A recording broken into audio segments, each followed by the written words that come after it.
My name is Eric Rusecki. I started out my career in the United States Navy, serving from 1988 to 1992.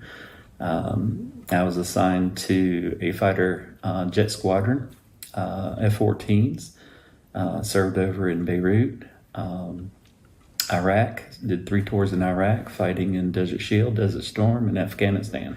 I joined the Sheriff's Department in 94, and because of the scheduling, didn't quite like the rotating shifts, so I switched over to the Greensboro Police Department in 1995 and stayed with them until I retired in 2018. The first time I met Mr. Ruth was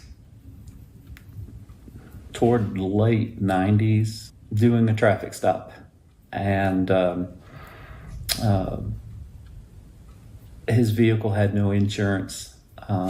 Tag was expired, was the probable cause on that. Further revealed that his license had been suspended. Mr. Ruth's attitude was, that he was above everybody. He can do what he wanted. It didn't matter. He was pretty entitled. He never threatened me in any way, just very mouthy. He ran his mouth quite a bit about how he can get off, and he owned a successful business and no one would do anything to him, and he knew everybody in Greensboro. So that was my very first interaction with him. Mr. Ruth, you'd see him all the time driving his company trucks. And many officers who had that beat around his business and his home knew him and knew all his vehicles had no insurance, which, is a big thing, because it would be not uncommon to have him cited many times a week for driving without a license. He was brazen about it. He never tried to hide it. He would drive right by you, smile, and keep, go. He wouldn't try to run from you. He would pull over and, here's my license. You know me, and after about the first year, he knew me by name. My patrol zone, my beat was in the area where he lived as well as where he worked. And we got on first name basis. On duty, there was numerous times, again, driving his vehicles, having him cited constantly for his just blatant disregard for traffic laws. At the beginning years, he was very successful with his roofing business. He stayed very busy. So it really bewildered me. How can this man who's being very successful not keep up with his license or insurance? Because he could afford it. He could get through it. And again, the business was doing very well. As years went by, you can see a change in him. I started investigating reports of from hit and run to vehicles. I located the vehicle in front of his house, ended up charging him for that crime. I located a stolen equipment on his property. I located numerous articles that he did not legally own on his property. So those charges were brought up.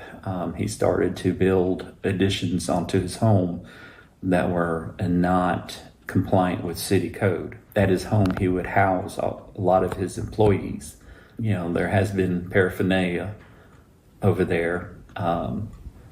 Again, all my interactions with him, he liked to run his mouth and play the victim. He felt the city was always against him, and he would file complaints against myself and other officers, feeling that we were picking on him. Of course, the complaints were always unfounded because the interactions were justified, the charges were justified. The court systems, he would plead into numerous charges, and they would condense a lot of the charges into a single charge just to help alleviate the docket. And since none of his crimes contained any bodily injury or actually injury to people, he wasn't deemed a threat, a dangerous person. So they allowed him out with low bonds, or they would actually dismiss charges. I've never, in all my encounters with him, he never threatened any type of danger other than when I had to take him to jail. He would be mad, and I couldn't take that no differently than anyone else I took to jail that was mad. It was about the last time I saw him over at the mall. He approached me and my family and made some comments about remembering him, and he will always remember me, and asked if I was jealous of him, and that he was great and better than me, along those lines. Again, there's no specific threat, but it is more of an intimidation factor than a threat. You can tell a physical difference or a difference in his appearance throughout time. Again, I said his business was very successful. Early 2000s, you can see a difference in his appearance. And you can tell through his bodily emotions or bodily features and the way he just moved that he was on some sort of narcotic. His eyes became withdrawn and gaunt. His face became more skeletal. His jerking movements that were unnatural for a normal person of good health. So the officer pulled him over. I can only assume for the same reason that he was always pulled over. I don't remember the exact cause. And during the traffic stop, the officer observed the weapon in the vehicle. He then drove away from the officer and drove to his business, ran into the business and barricaded himself inside the business and refused to come out. At which point the area was locked down and negotiators came in. Special teams were activated, and after a couple hours of negotiations, he surrendered himself. Because of his flagrant, above the law mentality, the fact that he felt he could do anything, the city was after him